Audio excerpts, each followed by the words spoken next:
Good morning. I'd like to welcome my listeners and viewers in the United States and all around the world. I am Vince Rocco, and it is Tuesday morning in New York City, so let's go behind the headlines and get the real story. But first, this is Talking New York Real Estate. And up front today, in the ever-evolving real estate market, staying ahead of trends and shifts is crucial for success. Market trends indicate a growing emphasis on sustainability, urbanization, and the integration of smart technologies in properties. To thrive in this dynamic environment, it's essential to find and exploit your niche, whether it is luxury homes or otherwise. Identifying a specific market segment allows for targeted marketing strategies and tailored services that meet the unique needs of your clients. Leveraging technology and artificial intelligence is a game changer in real estate. Advanced data analytics and AI can predict market movements and optimize property management and enhance customer experiences through personalized recommendations. By integrating these technologies with deep market expertise, real estate professionals can offer unparalleled insights and efficiency. This synergy not only streamlines operations, but also creates a competitive edge. It's all about pushing the envelope, folks, and getting out of your comfort bubble.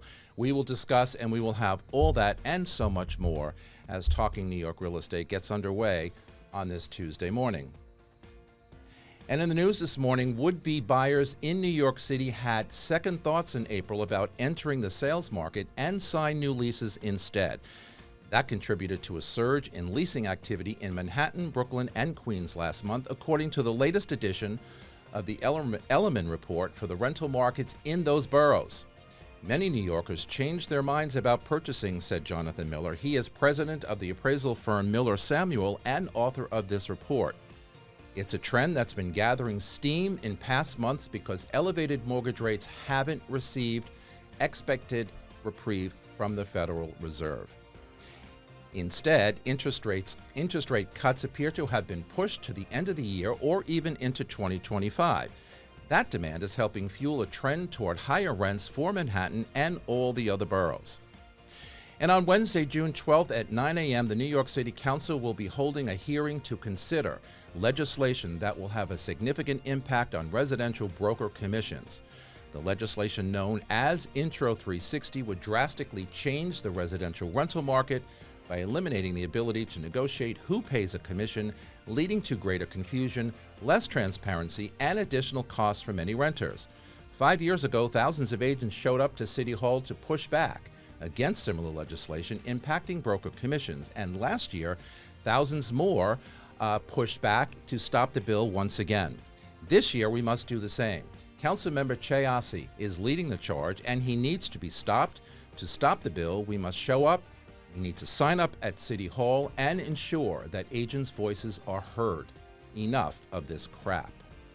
And in very sad news today, beloved entertainment journalist Sam Rubin died last week. He was 64 years old. Rubin reportedly suffered a heart attack at his home, according to TMZ. He was transported to UCLA West Hill by ambulance but died on arrival. According to Variety, the incident occurred after he conducted his regular Hollywood news segments on KTLA's morning news program. On that day, Sam was a giant in the local news industry and the entertainment world, and a fixture of Los Angeles morning television for decades.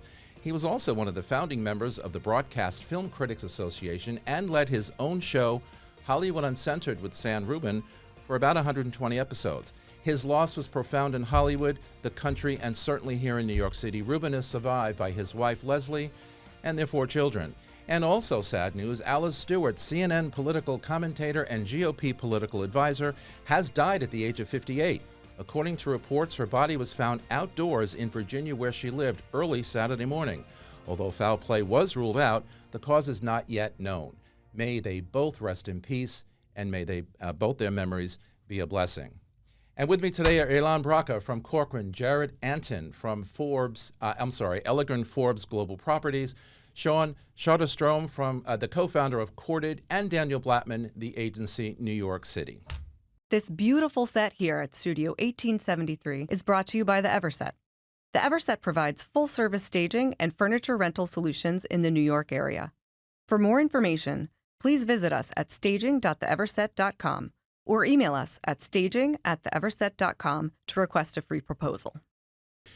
All right, everybody, we are back. Good morning. We're going to talk a really great conversation today. We have addressed artificial intelligence and tools that help agents get their jobs done better, faster, more efficient in several shows in the past. But today I've got four experts here who really understand what it takes to get us out there as agents to be much better at what we do, okay? So, Jared, let me first start with you. And by the way, thank you, everybody, for being here. I appreciate it. You met these guys a couple of months ago, a month or two ago, at a convention, and, you know, the thought of having us all together to discuss what the theme of that convention was or what these guys do made a hell of a lot of sense to me. So why don't you quickly tell us, you know, how you met, what the conference was all about, and why this topic is so important to all of us as agents and anybody else in the real estate business. Absolutely. Thank you, Vince, and thanks for having us. So I met Ilan and Sean when we were out in beautiful Boulder, Colorado at the Innovation Hub hosted by Mike Del Pret. I'm sure many of the listeners know who he is. And he created this new initiative that was basically the Unconference, where he brought together 10 to 12, industry leading professionals to have a mind meld and really be able to share how they're, navigating the changes that are happening in our industry, whether that be regulatory or technology or consumer habit changes. And it was a really fun 2 days out there. And he's actually expanded his initiative now into a new membership sort of offering for a year that includes an online and an in-person component.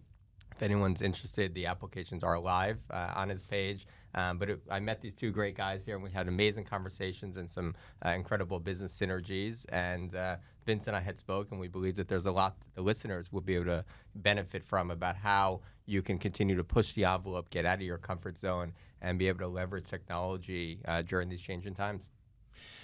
Correct. So continuing with you, Jared, to start the conversation, can you give us a little bit about, an update on the current market trends and predictions that are out there? I mean, we did a show on predictions last week, but, when you look at the overall marketplace and then when you want to talk about tools that can help us, that's maybe changes a little bit what the predictions are. But what are the trends currently out there today in our market mid-year 2024? Where are we? Not where we want to be. The market's been doing some funny things. Obviously, the interest rates have been, holding higher than we had hoped for longer. 6 months ago, I would have expected we would have had one or two rate drops by now that would have spurred quite a busy spring. But we've had a spring that has been holding a little bit below average. Brooklyn has been holding strong, but Manhattan has definitely been trending under the Elegran Forbes Global Properties Consumer Sentiment Index for quite some time. Rentals have been strong, and rental rates have been held unusually high, actually at all-time highs, in part buoyed by strong property prices, but also because it's a lose-lose between rental rates or interest rates. So higher interest rates are definitely artificially inflating rental rates right now. We've seen a little bit of a decline in the discretionary buyers. The luxury market was going strong in January, February, and a little bit into March, but some wins were taken out of those sales as the stock market stumbled, I should say, but has since recovered. There were some, blots of geopolitical instability that hit us in the spring, and of course we have the election coming up. So the market's doing its thing. All in all, it's historically, quote unquote, kind of normal, a little bit lighter when you look at just New York City, but we do expect the market to be quite stable and quite strong in the midterm once we round this corner of the end of this year and into 2025. Ilan Bracha, superstar in our industry, superstar in New York City for many, many years. Thank you. Give me your impression, please, if you will. Where are we trend-wise? What's happening? I mean, Jared kind of outlined where we are market-wise, but I mean, from your perspective, from your client base, Right. where are we? So the market is in a very strange situation, right? It's like we're 40% below in volume. So nobody's really making money, right? And it's taking longer to buy and sell. So developer doesn't make money.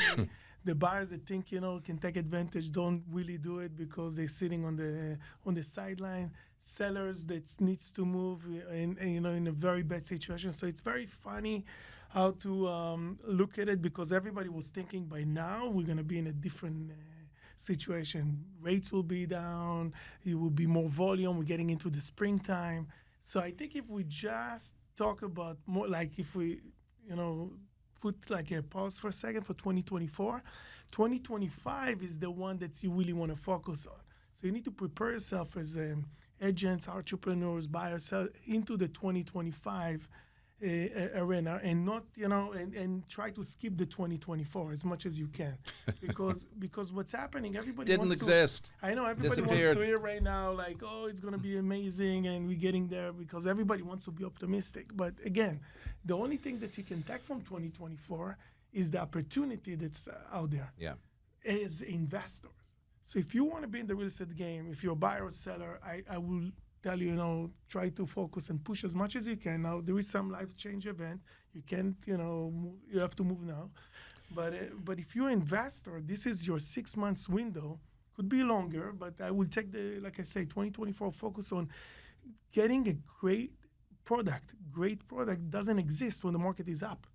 And today you can buy a small building with the 6 to 8%, return, which is unheard of. We talked about a year and a half, like 2, 3, in a prime location, and it was okay.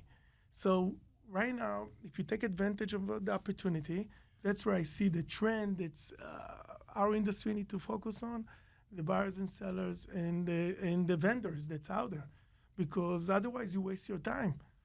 You need to, put your energy where the money. And one of the things I've learned being in the business for 22 years, in down times or slow times, whatever, this is the time to sit back and regroup as an agent, understand what you're doing, understand what your book of business is or has been, maybe plan where you want to go. When you're busy, and we all like busy because we make lots of money, but when you're busy, you don't really have time to pull back and understand what's out there to help us get better. And I'm going to ask Sean this in a minute. Yeah. It's an amazing period of time to do that. Go through your contact database, understand who's who, maybe get rid of some people, maybe add some people, etc. And just to build on the projections, to give something really tangible for buyers and sellers. So we're rounding out, May. We're nearing Memorial Day, which is the end of the traditionally busy spring season. Correct. So for sellers, if you really need to sell, this is the time to look at your asking price and take a strong look and adjust it based upon the comps. If you're not serious or don't really need to sell, consider taking your home off the market, let the listing reset, and come back in the fall. Buyers, though, this creates an opportunity where there's an opening for you come this summer. The summer is traditionally, quote unquote, less competitive as many buyers find themselves out of New York City. But if you're a buyer that wants to secure a deal, right, whether you're buying for primary use or for investment, this summer presents that opportunity where you'll have sellers on the market who are going to be more negotiable. They may have had their price cuts, albeit you may have less choice. This may be the opportune time to secure that deal. Absolutely correct. I'm going to talk a little bit about finding your niche in a minute. But Sean, let me ask you something. So your company Courted, was started how many years ago? No? 3 years ago. 3 years ago, okay. But you have quite the background in real estate and in finance, et cetera. Give us a little update on who you are from a professional background perspective, and how you got to where you are with Courted, and what Courted can do and will do for those of us in this industry who are always looking for things to help us get our jobs done or make us better. Yeah, thanks so much for having me, Vince. So I spent 7 years at McKinsey, most recently as a co-lead of their North American real estate practice. So was working with some of the biggest developers, property managers, brokerages, online listing portals, private equity companies buying assets in the prop tech space. So got a pretty broad view across a couple different sides of the real estate industry. In between 2 stints at McKinsey, I joined Urban Compass when there were about 30 employees. Urban Compass, there's an old name.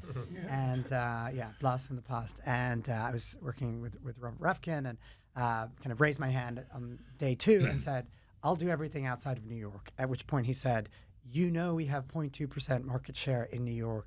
Why the heck are you thinking about something outside of New York? I said, well, New York's very unique, and I'd love to do everything outside of New York. So I led national expansion and growth for Compass from 2014 to 2017. So opened offices 2 through 45, recruited about 1,500 agents, and really kind of set up the engine for Compass to be able to scale. And so I think, as I was leaving Compass and kind of reflecting on my time there, it was very obvious to me how important agents are to the brokerage, right? In many ways, you could think of the agent paying the brokerage and the brokerage not being able to sustain itself without agents. And so as a result, recruiting and retention are absolutely critical to the brokerage. Some of the most important things that the brokerage itself can do are to recruit great agents, support them, and then retain them. And, I think one of the lessons from some of my experiences was how capital intensive and time intensive the business of recruiting tends to be, not just for the brokerage, but also for the team lead or an agent looking to start a team for the first time. That can be a very daunting process. And if you make the wrong decisions, it can be quite catastrophic for the team or the company. And so what we set out to do with Courted was to say, there's actually a lot of data available in the industry, but we use a tiny fraction of it when we make really important decisions around who we want to have as part of our team, how we want to manage them and help them to improve and help them to compare themselves versus others, and then identify who may be vulnerable before it's too late within my office or my team. And so, in short, we provide some of that kind of recruiting and retention software to the brokerage. There's a number of components of AI and other elements to it, which I'm sure we can get into. We'll talk about that. Yeah. But my one comment, Ilan and Jared were talking a lot about the market. I kind of will answer that question slightly differently from a different angle, which is to say many more agents switched brokerages in the last 12 months than the prior 12 months. So some interesting statistics, just from a fresh analysis that we had run, was agents above $25 million in sales volume. Traditionally, about 1 in 20 or 5% of them move between companies each year. In the last 12 months, it was 10%. So twice as many agents who were kind of top performers moved between companies each year. But the other interesting component is if you look at the other end of the spectrum, so the call it $1 to $5 million sales volume segment, 18% of agents are moving between firms each year. So the vast majority of opportunity, if you want to think about it that way, from a recruited commission and recruited profit perspective, is focused in that $1 to $5 million range. Let me ask you, Jared, because you run a company or help run a company, whatever, big teams. What is the reason for that? Why, first of all, do agents move from one company to the other? What's the impetus? What are they looking for, or what are they thinking they may get that they don't have currently? The short and blunt answer is they want to blame anyone but themselves. Correct. So in a slower down market, it's a lot easier to say my firm is not providing me with the leads, tools, resources, marketing, rather than looking in the mirror and saying, what do I need to do differently? How do I need to show up better, smarter, faster, nimbler? So that's the short answer. And then they go down this path where they find out, that the other firm, after maybe a honeymoon period, is not that silver bullet. But that's the short answer, is many times because they don't want to take responsibility. Now, that's not to say that there's not very good reasons that agents make moves. There are firms out there that do provide compelling resources, new opportunities, new technology, new ways to look at the world and solve the problems. And I believe that as different business models emerge, as the NAR settlement and related rule fallout, takes hold, there's going to be different opportunities and different ways for agents to excel and brokerages in that same regard. Let's talk a little bit about niche, okay, finding our niche, okay? And I've told the story, I believe, here on this program many times, where when I was a brand new agent, I think maybe 2 years in, one of the seasoned agents that I was friendly with that sat in my area came to me one day and said, "You're going to be really good, but I have a suggestion for you." And I thought, okay, what a way to lead into, you probably suck, Vince. But he was so correct. What he said was, you're trying to do this. You're trying to conquer every market, every part of town, every borough, every whatever, instead of finding your niche, okay? And what is your niche? Narrow that down to what you're good at. So he gave me homework, and I went back and he said, I'm going to come back in a couple of days and ask you if you've decided on what your niche should be. Well, I went home that night thinking, where do I begin? Right? I want to do this. I came into this business from corporate America, and I want to, kill it, whatever. I can do it all. I decided at the time, I had helped my mom maybe 6 or 7 months before that buy a townhouse. We sold the family house after my dad died. We bought a townhouse, and it was in a new development up in Westchester. And I was kind of like intrigued with the whole process. Sorry for the length of the story, but it's fact. And so I thought new development was really just starting. You know a lot about it. Was just starting here in New York back in, what was this, 2004 or 5, you know. And I said, I think, when he came back, my friend, to ask me what my niche was going to be, I said, I think I want to get into new development. At the time, our company was just starting a new development division, okay? And we had a couple projects out there. And I thought, okay, this is what I want to do. And so he looked at me and said, okay, you know, great. You know, I don't know if I would agree with that necessarily. New development is still brand new, but if that's what you want to do. Long story short, a week after that, someone came to me from that division and said, we would like you to come here and blah, blah, blah, and the rest is history. Okay, from first project on, bonanza success, on and on and on. And I thought to myself, I wonder if I didn't put that out there, if I really would have thought that I could even do this. And for the next 15 years, I focus mostly on a new development career, and very successfully. But how do people find their niche other than my story? Because people out there don't really understand it. You have a niche. Obviously, you're very successful. What did you do to get to where you are today? So that's you know, it's you did all this, right? It's a lot of trial and error. You know, you're trying Big time. a lot, and then you're trying, and then you figure it out on the way as you're fixing it. What are you doing best? Yep. I like, you know, in Keller at the time, we probably, you know, before we sold it, we had about 900 agents at the time. So for 900 agents, it means 3,000 people we had to recruit. Some people's living within, you know, let's say the decade that we own it. Now, I realized that people's, you know, doing a move, like talking about your, Sean, your focus, people's doing a move when they have a window. You know, and you cannot change their window. So you cannot go into a person and recruit him when there is no windows to recruit him. It's the same things with buyers and sellers. You cannot convince a buyer to buy a property when there is no needs for him. So if there is motivation on a scale to 1 to 10, it's 3, there is no way he's selling or buying. So you just move on. So if you top agents, this is not the guy I'm going to talk to. You're finding people that actually needs in the needs of buying and selling. You're actually looking for people in the needs of a move. Now, going, you know, to another level of it, when you find them, now go try to break their ceiling, because I found that every agent and entrepreneurs and in general, we all have a ceiling. And it doesn't matter which one we are. If it's a glass ceiling, it's easy. But if it's not a glass ceiling, it's hard, right? It's always a glass ceiling. It's Okay. always a glass ceiling. There you go. And you have to break it, but you need to find out what will break it without shaking the boat. You know, that's the beauty of it. And then you can find the niche that's work for them, because that's the ceiling they're looking for. They don't know what they're good at. They're just doing the business for like a decade or 3 years or 2 years, but they don't know what they're good at. And I think that's what break the ceiling every time. The direction, it's the number one. You just point. I think one of the number one things that you need to in our industry. So it's a great question. All right, we're going to come back. We've got to take a short break. We'll be back right after these messages. We're going to ask Jared about his niches and what he tells his people. This is Talking New York Real Estate on the More Network. Don't go anywhere. What do you really need to know about buying or selling a home? First, it's serious business, and it's complicated. There's a lot of money on the table, and emotion too. You need an agent who knows the ropes.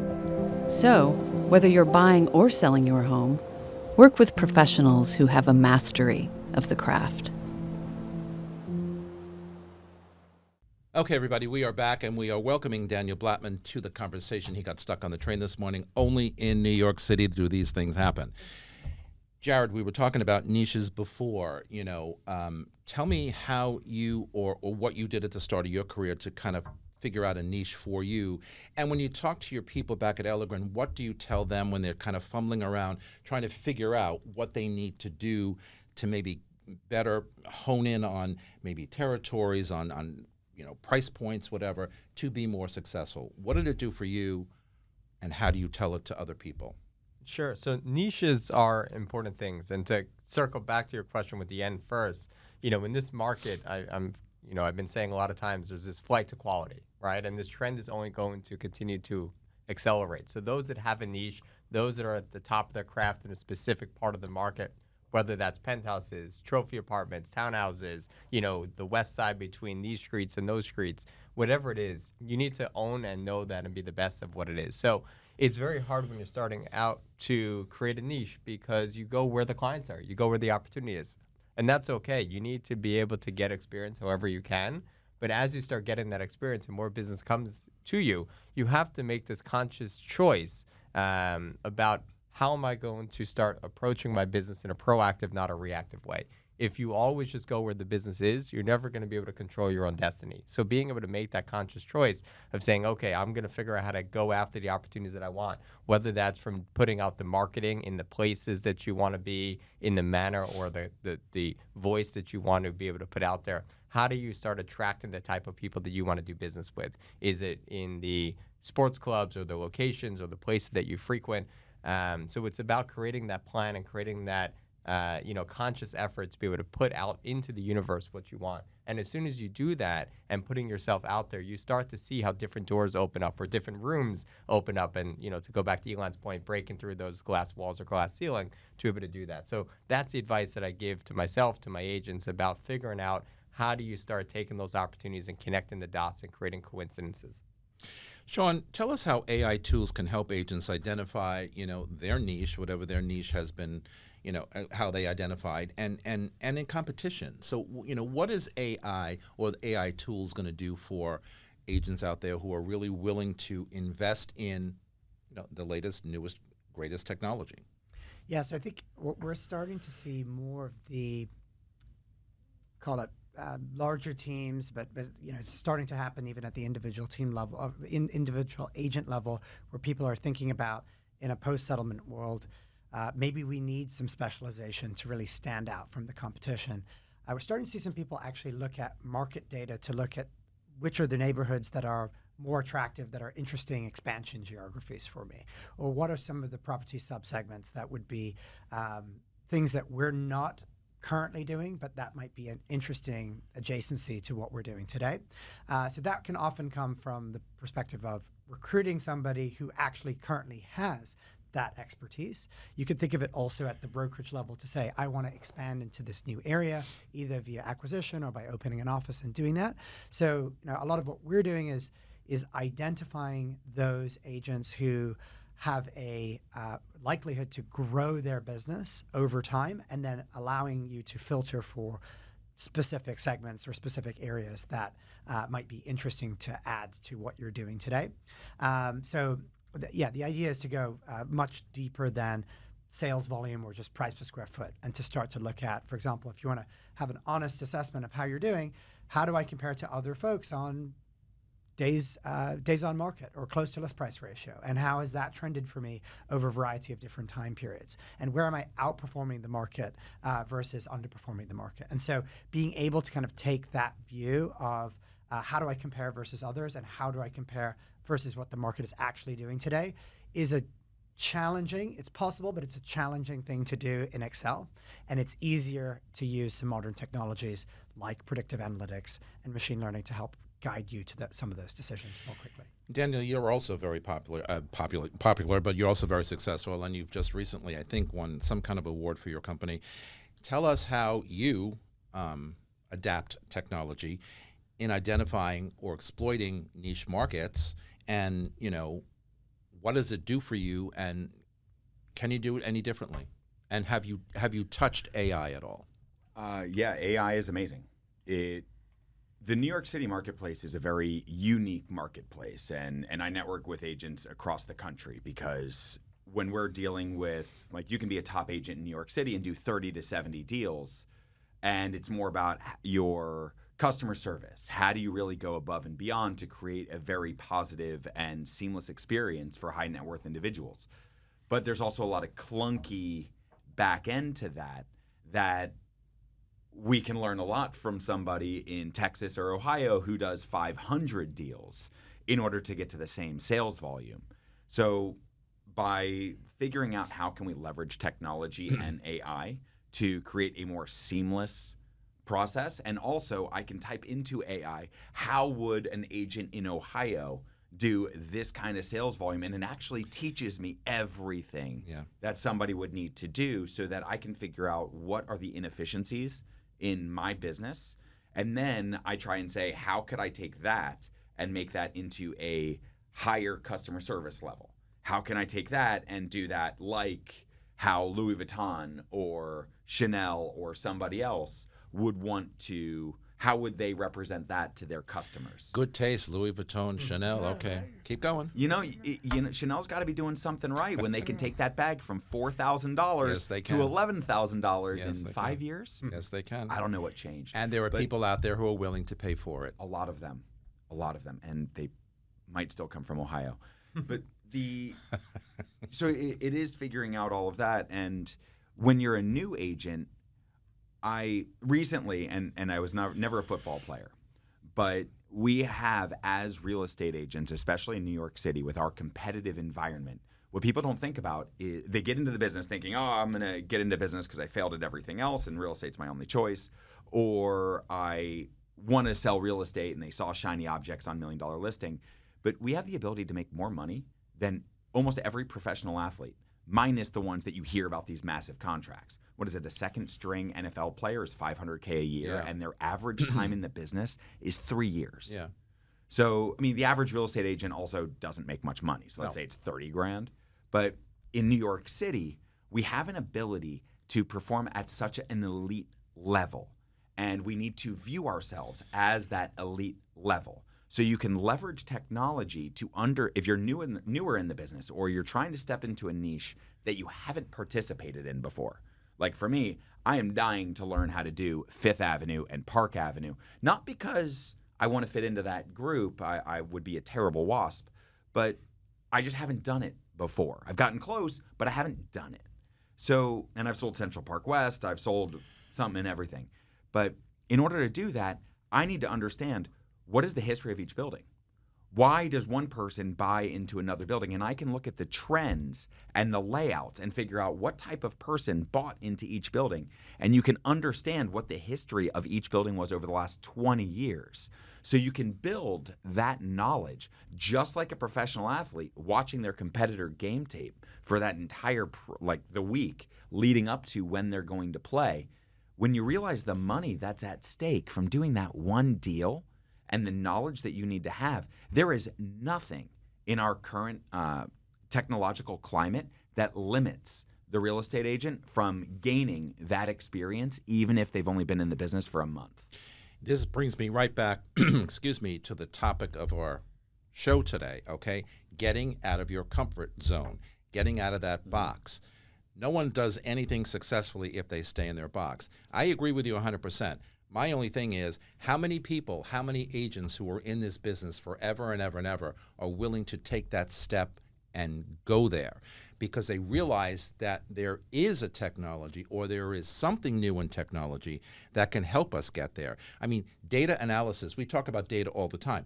Data is everything in our business, but how many agents really use it, understand it, and can massage it?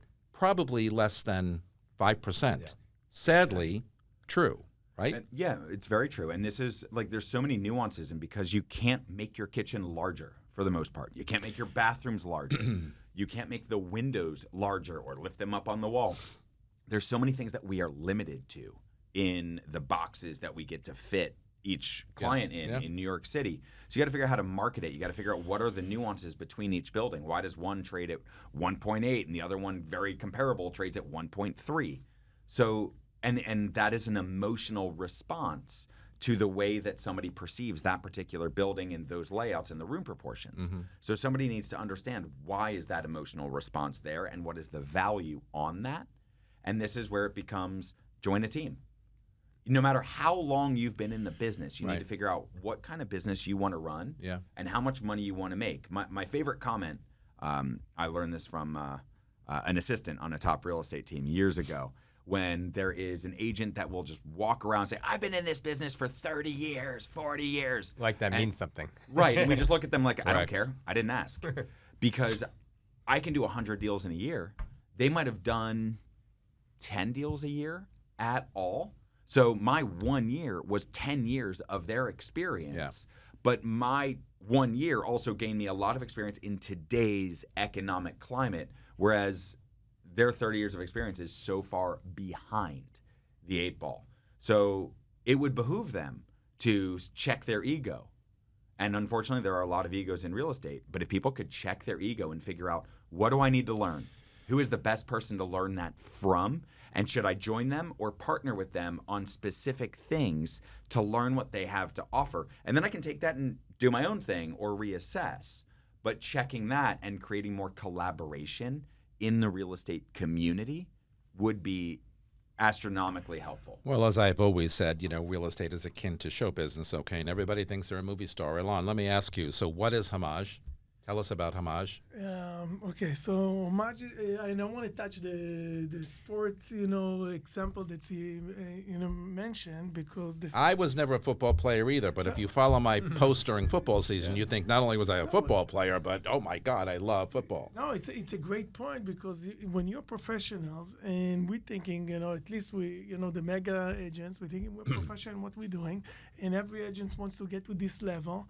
I think the number one thing is just to create a safety net. And I had the lunch, I've been invited to a lunch with LeBron James, and, I'm coming in, and I met 2 guys in the table, and we start talking, and I realized those 2 guys, they are childhood friends of LeBron, and they are actually safety net, which allowed him, and they're doing everything for him, everything, meaning all the contract, the expansion, everything, the brand, anything that he needs, included, in his life. We trust him to that. But the point is, he created a safety net that's allowed him to wake up in the morning and do what is best in what he's doing. Playing basketball, playing in the 5, be MVP, get, to different levels every year when he created this safety net. It's not just those 2 friends. I think as a mega agent, you're creating safety nets with your team, with the company you're working at, with the information you're getting from the tech. Today it's much, more information, and you're just getting smarter. And you're creating a safety net with family and balance, and that's what's allowed you to actually perform in a higher level.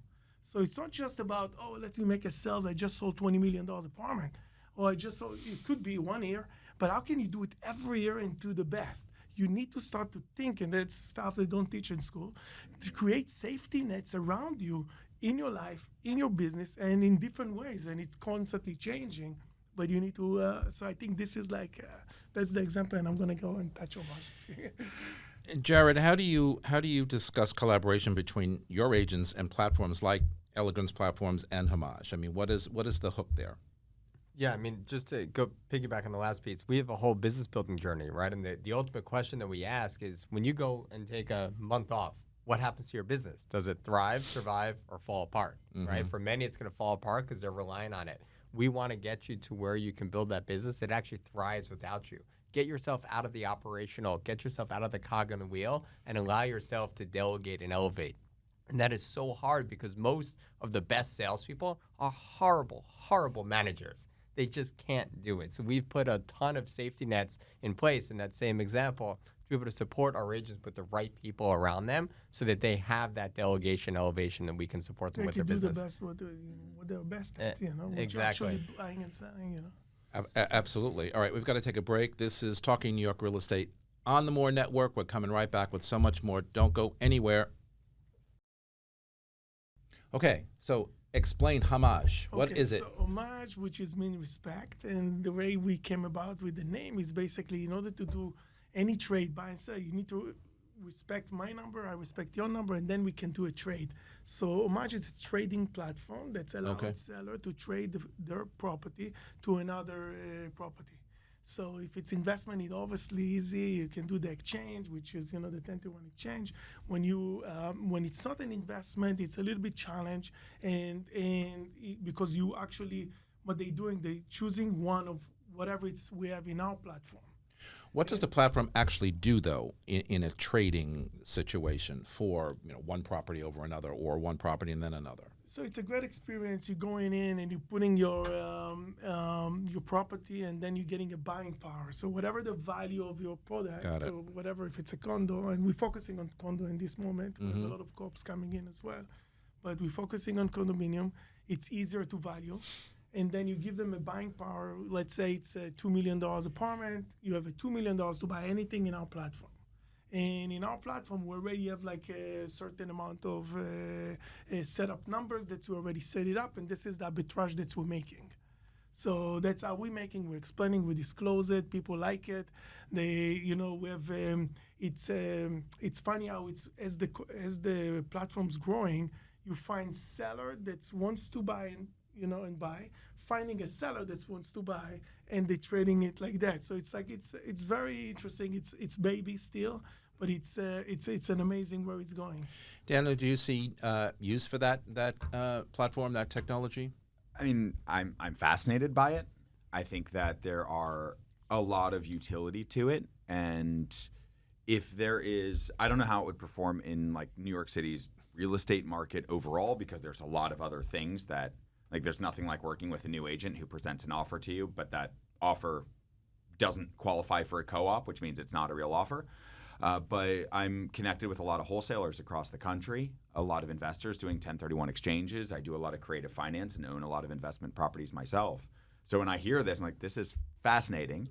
I know that a lot of the states are starting to crack down on wholesaling and making disclosures of that spread a little bit more rigorous. So I think that this is a really interesting way for investors to be able to play with each other. Right. And creates a really positive sandbox, which I'm fascinated. And it removes some of the roadblocks and creates a more streamlined exchange, right? The buying and selling is always a very, very tough thing to be able to finance that and manage the timing. So this is another way that you're removing one of those sort of roadblocks for it. Right. Sean, so in recruiting, okay, I guess my question is, your application helps in the recruiting process, help firms find the best of the best, whatever out there. But how do you build that database on knowing what I do as an agent or know what he does as an agent and so on and so forth, what our backgrounds are, whether I'm an AI person, whether I'm up on technology or not. How do you kind of build that? Because I think it's important, because I agree with you that, we can hopefully find the best candidates out there for companies or hiring managers or whatever. But how do you build that database? Where do you get that information from? Yeah, so there's a lot of challenges when it comes to recruiting, all of which I've experienced, having done it for some time. So number one, and Ilan actually referred to this, is not every agent is as willing to consider a move every day of the year as and so there are very specific windows, to use your terminology, that you might be more able to consider a move, and so that's one thing that most people kind of struggle with, and I certainly struggled with. A second problem is I tend to say, unless you have a personal relationship with the agent, it's next to impossible to determine whether their best years are in front of them or behind them. Well, that's very true. And so there is a second challenge in terms of who is a good fit for my organization in the future. And no surprise that most companies are looking for people who have this kind of positive future growth trajectory. And so the ways that we've approached solving that problem is to ingest essentially transaction records. In markets outside of New York, that comes from the MLSs. But yeah, there's more than 400 of them in the country, so there's a lot of different ways that you can get data. And what we do is we reorient the database to not be focused on the property, but to be focused on the professional. So we line everyone's transactions up over the course of their career. We know who they work with on the other side of the deal. We can even start to infer whether they're a part of a team. If they're on the same side of the deal with certain folks in the same office, we know the other agents who are selling the same types of homes at the same time today and in history, and then we can look at office dynamics. So if I were to tell anyone in this room, there's an office near you or a team near you, and the team just split up, that one principal stayed and one left, and 4 of the 20 agents left, you would know in practice that the remaining 16 agents or 14 agents are considering, is this still the right place for me? Ring, ring, ring. Yeah, where am I going to, and obviously the same dynamic happens when the office manager or the managing broker leaves or the top agents are leaving that office. So we also essentially use transaction records to build a view of the different teams and the different companies, and then we can assess in real time when there's a shift at the management level, and we know in real time the quality of agents that are joining versus leaving. And so basically what we can use is data to try to assess what is the right time for somebody to consider hearing from me, and what is, of all of the people that work near us, who are the people who are actually likely to grow their business over the next 12 months. And then we go one step further and say, okay, if you have a list of agents that you want to reach out to, it's a painful process to make cold calls. It's frustrating to try to generate an email to someone that's going to stand out. And I'm going to have to go to their Instagram and their Street Easy and 5 other places. So we also use generative AI to come up with messages, talking points, emails that are personalized to the agent, that celebrate them and talk about your connection to them, and also talk about what are the most interesting things about your team or your company that might resonate the most with them. And so we basically do it, a lot of it for you. The idea, again, and all three of you were saying this, is what AI can really help you to do is help you maximize your time, so you're spending your time in your highest and best use, right? And so for a managing broker, that is a recruiting conversation with an agent or a retention conversation with your agent. For a team lead, it's either working with a buyer or seller, or it's recruiting an agent. But it's not combing through emails and posting on Indeed. Like, those are not what you're best at. And so vendors like us are kind of trying to help you take some of that interstitial back office, back end processes away and allow you to kind of focus on having really impactful meetings. Jared, your firm does a lot of recruiting. Talk a little bit about what Sean just said: retention conversations with agents and recruiting conversations with other agents outside. And are you using these tools to help you, or are others in your firm using the tools to help you, I guess, find the best of the best that may be out there? Yeah, so it's obviously a lot cheaper and easier to retain an agent than it is to hire a new one. So it all starts with making sure that, as you're focused on growing your firm and your business, you can't leave the back door open while you're trying to invite people in the front. So being able to understand the metrics around who's had a quiet period, right? Who's been really active with listings, or who had a string of closings and now they don't have any closings or listings that's keeping them sticky. How do we show that person some love? How do we make sure that they, are well supportive and are a positive contributor to the brokerage firm? At the same time, being in the right place at the right time is key to all sales. Recruiting is no different than a sales process. Being able to identify, those people that are on that upward trajectory, as we like to call them, being able to hire in singles or doubles hitters and be able to help supercharge and turbocharge their business growth is what we're all about. I wish we could work with Courted. Unfortunately, our, local revenue does not manage the data that is necessary in order to light it up. We have spoken about different ways that we can use our database and things like that. But I can tell you that a number of different brokerages that I know across the country are working with them and are seeing incredible success. We've used it a little bit up in Westchester where it does work, and out in Long Island. And the insights are incredibly accurate and powerful from how it helps, just save, like, how do I approach this conversation, whether it's via text, email, or phone. It spits it right out to you. So you really just have to smile and dial after all. Yeah, no, I totally agree. One second, Daniel. But market, knowledge is important, right? And the data, as I said before, data is everything in our business. And however many agents out there are willing to acknowledge that, use it, whatever, in my opinion, is still questionable. You wanted to say something? Yeah, I just want to say, as a top performing agent, I would say there isn't really. The firm needs to always stay sticky with an agent. They need to figure out what is the agent looking for, because if you just wait to start to shower that top performing agent with whatever after they've had a string of closings and now there's nothing else, it's already too late, because that conversation has happened long before as people are trying to figure out what are they going to do. So you need to kind of always keep on it and build and keep that relationship, because if you don't, just like any romantic relationship, If you wait until that person is like, all right, they've already told me 6 times, when is going to be the last one? It's already way too late. You've already built too much animosity. So, I mean, I think you have a fascinating product. But based off of the 2 people that are recruiting and doing things, what are you seeing that agents want? And at different levels. So if you're a newer agent, if you're a mid-level agent, or if you're a high-performing agent, outside of like, you know, I'll give you X amount of money, or we'll bring a manicurist to you every single week. What are you seeing that agents are looking for in order to entice them? Yeah. You want to go? You go for it, and then I'll add. So to break it down, I mean, top producers, right, or those that have been around the industry for a while, want to feel the love. They want to feel excited. They want to have something new and some energy. They also want to make sure that they have that necessary support. For many of them, they're tired of doing things themselves, and they want to make sure that they have a team around them. For, you know, the middle of the road, they want to feel seen and heard. For many of them, they're coming from larger companies where they're a dime a dozen or a number, and they're not getting the opportunities. So how are they getting some sort of opportunity to be able to make a name for themselves and be able to get opportunities that they may not have had otherwise?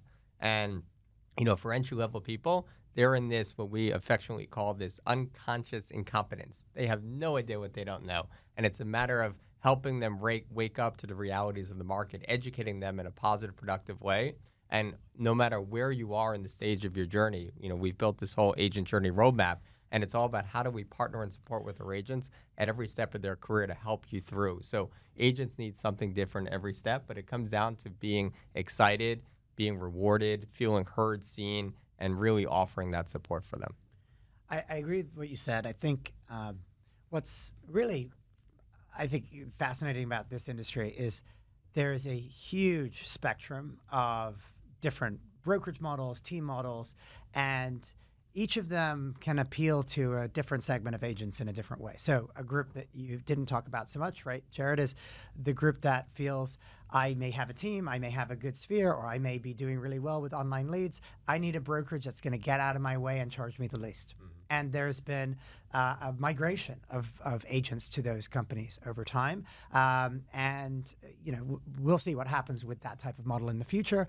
I think Jared made a point earlier that this flight to quality is probably going to be true from my perspective, both from consumers, buyers and sellers working with agents, as well as agents working with companies that can look to support their business and provide them tools and the culture that they may look for in the future. So, you know, I think it's really fun for me. I get to work with companies kind of across the spectrum. I think your company does a fantastic job on a number of different dimensions, including culture, including marketing and branding. And I think, you know, in fact, speaking with some of your colleagues later this afternoon, and, you know, I think it's so the fun thing is that each of these companies can appeal to agents in a different way. But that same concept of finding your niche is critical for the brokerage. I mean, just financially, it's really for the hard. brokerage, not just the agent. For the brokerage Right. as well, right? So for the brokerage, like one of the things that totally mismatched, in my opinion, is the cost to serve that brokerage, given what your value proposition to your company is, relative to the commission rates that you charge. There is often a mismatch there, and that's where we see brokerages struggling and going out of business. So we're going to do everything for you. It's going to be tons of people who are employees who are helping you, and you get the same split that you get at any company that you can, you know, will match the best offer. You can't make any money in that situation. Right to the bottom. And then you have market dynamics, right? So in each region, you'll have different splits. The splits will be much more in favor of the brokerage in the Northeast relative to the South, the Southwest, and California. And so it's important, I think, for any team lead, any brokerage leader to make sure, A, you have a niche, but also that there's some unit economics that actually make sense where we can afford to have all of these people that do all of these things. And I used to work at Compass, and one of the things that Compass did was started to provide some technology to agents. Many of the other brokerages that were trying to compete with Compass or started losing agents to Compass decided, okay, I'm going to now build my own technology because that's the only way that I can differentiate relative to other brokerages. Largely speaking, that effort was unprofitable and a bad move for those other companies to try to copy Compass on it. To some extent, Compass has not necessarily gotten to the profit level that they hoped to with that technology investment, which is a separate story. And so we're seeing a lot of other companies now saying, okay, I'm no longer going to have this huge internal team that I need to maintain and sustain and develop technology. I'm going to go for a third-party, marketing center you were telling me about, Jared, where I can white label it and I can get close to differentiation at a fraction of the cost, and all of the work on the software development side is on our partner, who is lucky to work with us. And so I think it's really interesting. I think the market has changed also with respect to who needs to be developing that technology and also what that technology is. Obviously, we've been talking about AI as being a part of that. Ilan, we have a few minutes left. I want to just ask you, so AI, all these new technological tools, market research and market data, you've been around the block as I have been for many, many years in this industry. How much of this makes sense to you? How much of this do you use in your daily activities? You know, Homage, right? Homage is one platform, but there are so many other different platforms. Just using AI, does any of this play a part in your daily activities? Does any of it play a part in your current success? Yeah, so we're a data freak, and we love data, and we analyze it all the time. Hear. Using AI, in many ways to benefit. I think this is the direction. Just for Sean, for your product, for an example, I will put just follow the numbers of the agents. Like the one that decline, they don't make money for the last 2-3 years. The one that's doing great, they're probably most likely to move. I will probably going to put an AI taking all the information about personality, because different people will move and some people not. If you're a people person, entrepreneurs, you might gonna move faster and make decisions faster than a guy that's very analytic and it takes forever for him to make decision. So there's a lot of things that you can put in your product and all of a sudden changing and actually people will benefit from it. But I like AI. I think it's a game changer, obviously, for all of us and in every industry and every aspect. And we're using it a lot in general. Right now, we're working on a risk management. We have 2 funds in IB Global that we're buying, and one is buying and sell, one is buy and hold. We're building a risk management, how you can actually make a decision better. Do you hold the property? Do you sell it? Now, so what would be the return better for the investor, for the GP? Or the LP, and then that's something that we're constantly trying to get something better based on, and are we going to be successful? We'll see. We find out. We will win. Jared, last question to you. So we talked about all of this, AI, technology, or new technology advances, all of these new platforms, based on the new technology. Predictions, where we go in the near future, and what its impact is going to be on our market, more importantly.